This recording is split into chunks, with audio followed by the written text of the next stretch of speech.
రాజధాని ఢిల్లీ సహా దేశంలోని మెట్రో నగరాలలో విటమిన్ డి లోపం నిశ్శబ్ద మహమ్మారిగా మారుతుంది.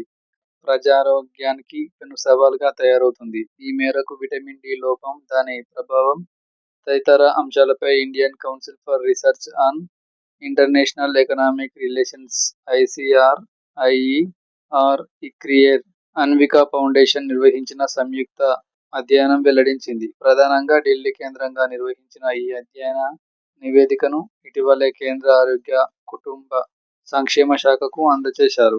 దేశవ్యాప్తంగా ప్రతి 5గురిలో ఒకరు ఈ లోపంతో బాధపడుతున్నారని ఇక్రియేర్ అన్విక 2025 రిపోర్టు చెబుతుంది. పొద్దున్నే సూర్యుడు ఉదయించే సమయానికి ఎండపొడ మీద పడేట్లు పనులు చేసుకుంటే పైసా ఖర్చు లేకుండా విటమిన్ డి పొందవచ్చు. తేలికపాటి దుస్తువులు వేసుకొని 40-45 నిమిషాలు వాకింగ్ చేసినా, యోగాసనాలు చేసినా సూర్యకిరణాలు మన ఒంటిని తాకుతాయి.